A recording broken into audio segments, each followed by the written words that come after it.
is Hope Law. I am from the Washington, D.C. metropolitan area. I currently live in Maryland.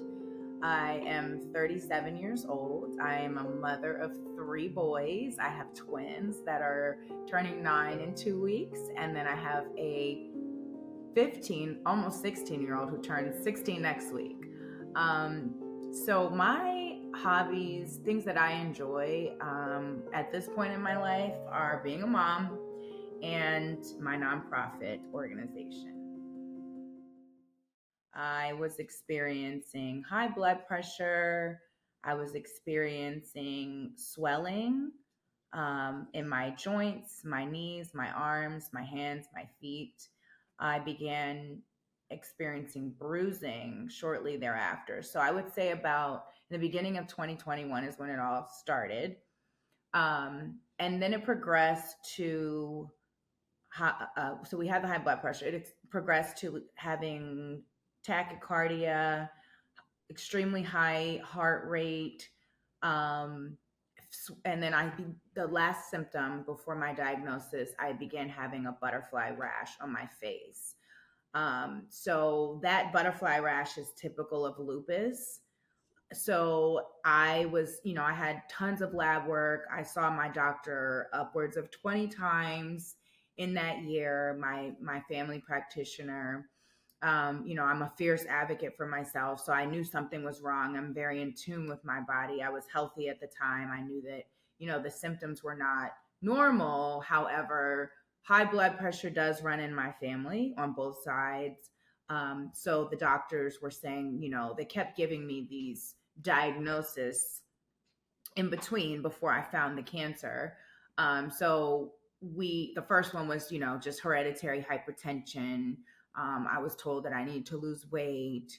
I was told that I had potentially had a thyroid issue, which ended up, when they tested it again, that ended up being normal. So they kind of pushed the endocrine side aside, the endocrine side of the potential diagnosis to the side, which was actually they were going down the right path with that one.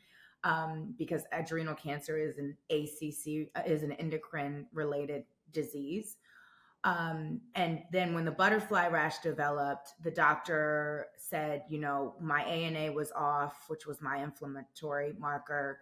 And they said that, we want to send you to a rheumatologist.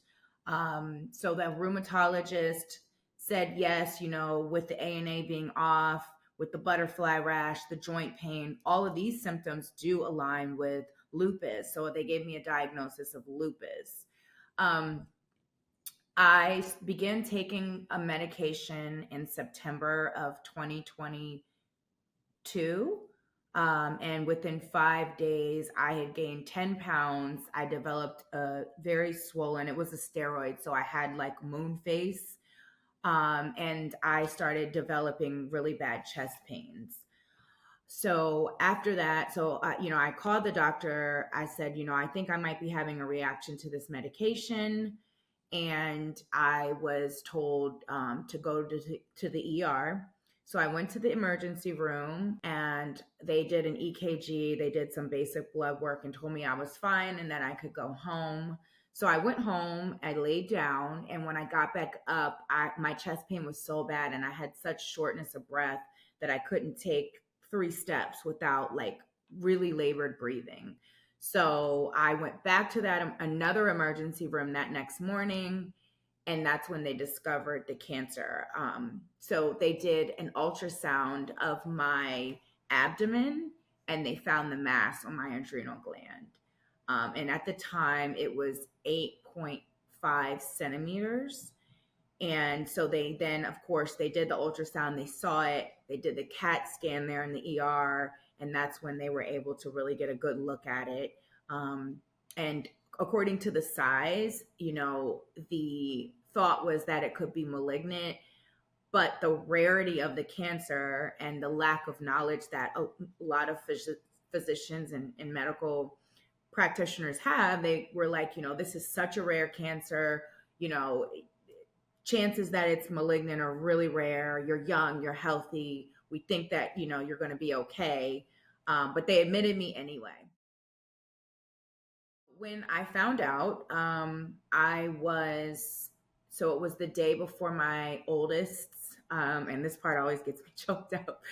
But it was the day before my oldest, his 13th birthday. And so I was, my initial reaction was all three of my boys. Um, I just, first of all, like, how could this be? I'm fine. I'm healthy. I'm normal. I haven't, up until this prior year, I hadn't had any health issues outside of my brain surgery when I was 9. So I was like, how could this be? So my initial reaction was just, shock.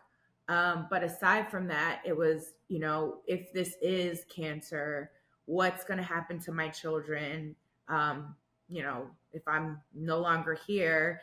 And, I, immediately told myself, whatever this turns out to be, I'm going to fight really, really hard, and I'm going to try to beat whatever it is.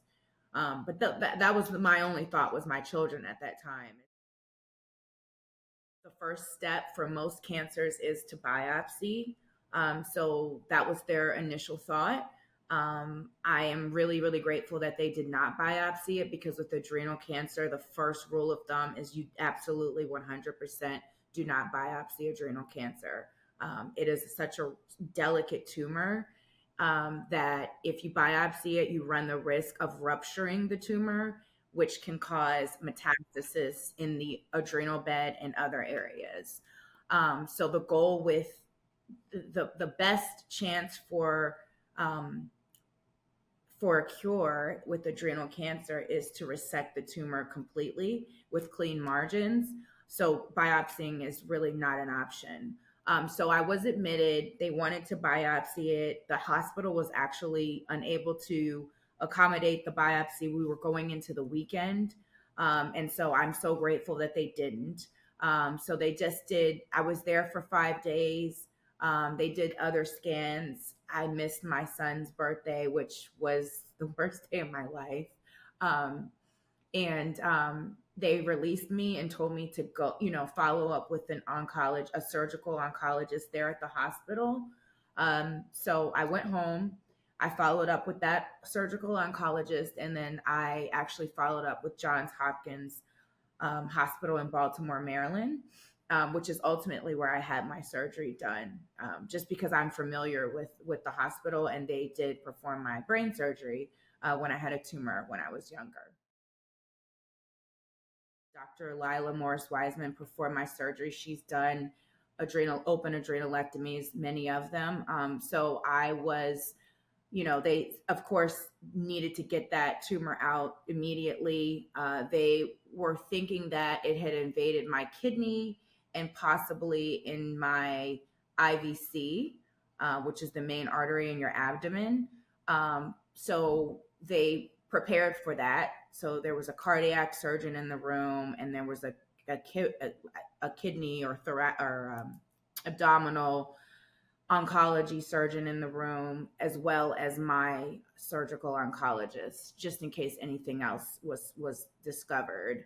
But before that, I had to get my blood pressure under control. So I was placed on 4 different blood pressure medications because the anesthesiologist didn't feel comfortable putting me under anesthesia with the levels that my blood pressure was at the time, which were very high. So we waited 4 weeks to perform. They waited 4 weeks to perform the surgery. They put me on 2 medications, then added a third and a fourth. And eventually that fourth one got me down to normal range. So my surgery was performed on October 12th, 2022. I had a successful open adrenalectomy. And it turns out that it had not invaded my kidney. It was just pushing up against that, kidney. So it was hard to tell that line of differentiation on the scans, but it was not invading the kidney. It was not invading the IVC, which was great. And the surgery was a success. I immediately followed up with 3 ACC specialists.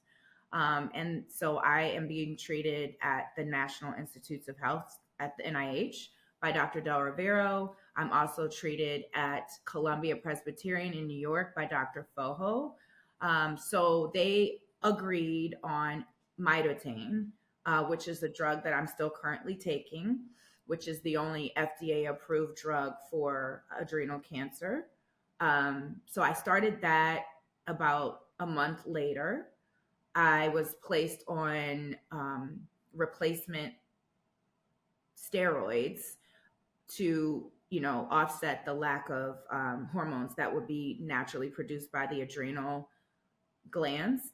And we debated on having me start EDP, which is etoposide, doxorubicin, and cisplatin, which is a much more, heavier chemotherapy. It's a systemic IV chemotherapy. And so the thought was there's clinical trials right now that are going on that look at adjuvant chemotherapy, IV chemotherapy in my situation, right? So I was stage 2, it hadn't spread. We don't know if any of the cells had, escaped the adrenal tumor capsule.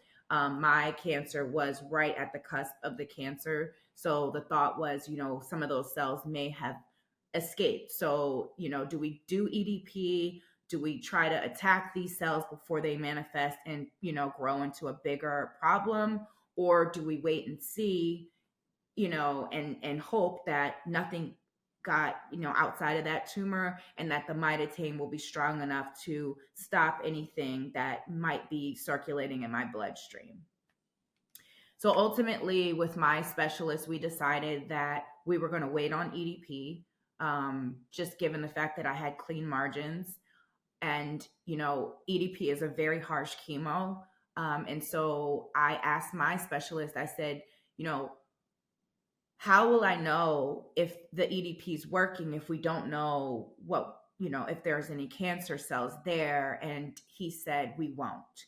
And he was like, and that is why I'm not recommending this treatment at this time. You sort of like keep the big guns for when we need them. If something does show up, you're being very closely monitored. I was getting scans every 8 weeks. I'm now at every 12 weeks of my chest, abdomen, and pelvic area. And then I did have a PET scan initially just to make sure that the cancer was nowhere else in my body. So we ultimately decided, both of my specialists agreed, that we would wait on EDP. We would go forward with mitotane. And I am almost 2 years NED, no evidence of disease. On October 12th, I will be 2 years NED, and I'm so grateful for that. And so in my case, I feel like it was the right decision, and I am going to continue mitotane until they tell me to stop. Mitotane is an oral chemotherapy drug, and it is very hard to tolerate typically because it causes a lot of gastro issues. For me, the side effects for the most part have been tolerable with other medications such as like an antidiarrheal, anti-nausea. I struggled with it in the beginning. At night, it would keep me up. I would get really sick at night. But it was still, for me, compared to what a lot of other people experience on the drug, I was very fortunate that I was able to handle it at such a high dose. The struggle for me was that they typically like to see it within a therapeutic range. And I never got close to that therapeutic range. So the therapeutic range is about 14, 15-ish. And my highest level in the last 2 years was 5. So, and that was one time. I don't know what I was doing differently at that time, but typically my levels have remained at 3. So I am on a high dose. I take 11 pills, which is extremely hard to tolerate for most people, but there are some who are able to tolerate it. And so I'm continuing to take this very high dose. However, my levels are not hitting that therapeutic range. But both of my specialists tell me that some levels are better than nothing.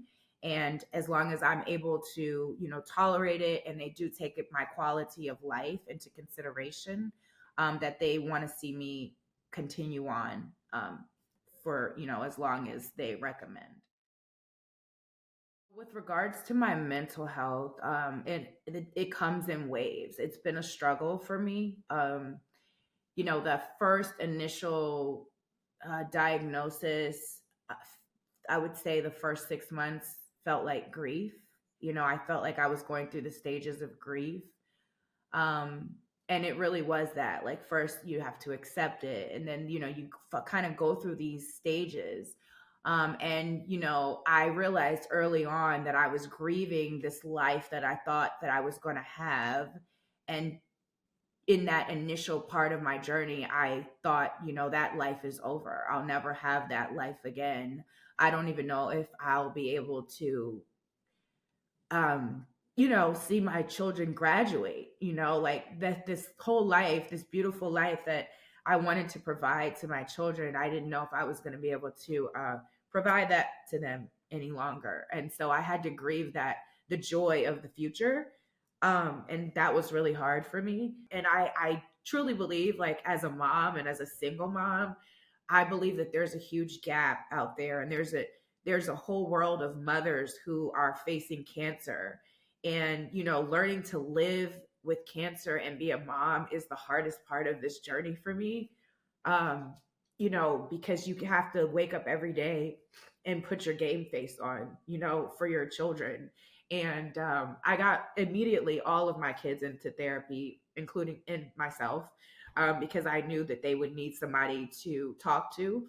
But that's a hard part, being a mom, and you know dealing with the diagnosis and having to hide it, having to cry in private, go in the closet and scream. It's hard. But day by day, month by month, it got better. I started to really dive into stories of hope, and I started to dive into stories of survivors and, different options, and it does get better. And I think that there was a period of time where, I started to really turn the corner. And then we started losing a lot of people in the group. And that was sort of like a real big setback for me. A lot of the people that I had met that kind of felt like these mother figures in the adrenal cancer community started to pass away. And that was really hard for me. That was a setback. It almost felt worse than my initial diagnosis, because, I had got this diagnosis. I had learned to accept the fact that I had the cancer, and I had, looked around and found all these inspirational stories, and that sort of became my hope. My security blanket was in them. And so when they started to decline and they passed away, that really it really did a number on me and the whole community. My nonprofit is called Adrenal Cure Collective, and we are a patient-led group. We have myself and one, two, three other patients, and then we have two of my personal friends. One's a family member. Three. I'm sorry, two. So three that are not patients, and they are friends of mine. And so our mission is to raise $1 million or more for adrenal cancer research. So we were founded in April of this year we were founded in April of 2024. And we have made significant strides so far. I'm so proud of my team and the work that we're doing. We have a host of ambassadors that help us get the word out in the community. And so that's our goal. We're working this year to donate to the NIH, to Dr. Del Rivero, towards the studies that are going on there.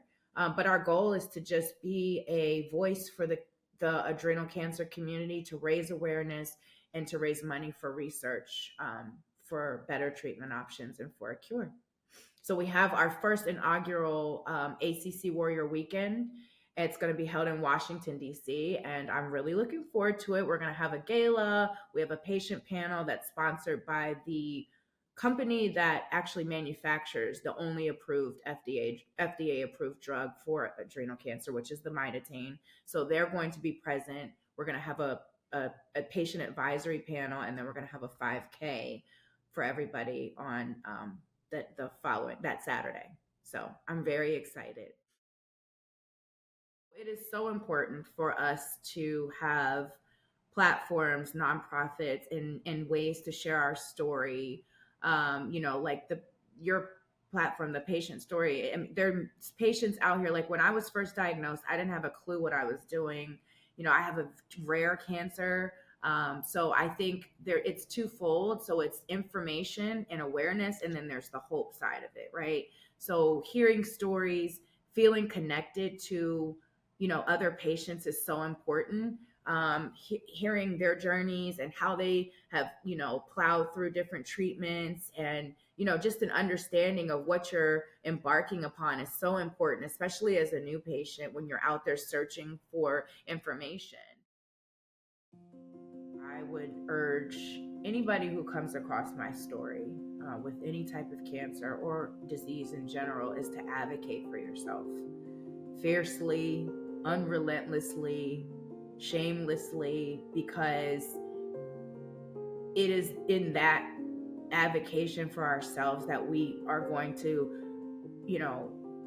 find these diseases earlier, be able to, find them at earlier stages. I can't tell you how many patients I've met with adrenal cancer that have been, going to the doctor, telling their doctors about these symptoms. And even myself, like I knew there was something wrong. So I think if there's any piece of advice that I can leave with anybody, it's that, advocate for yourself and don't stop until you get an answer. Listen to your body. You know best. The doctors are here to help us, but we know ourselves better than anybody. And, if you know something's wrong, don't stop until you get an answer that you feel good with and that makes you feel like you have a plan and you have, there's hope.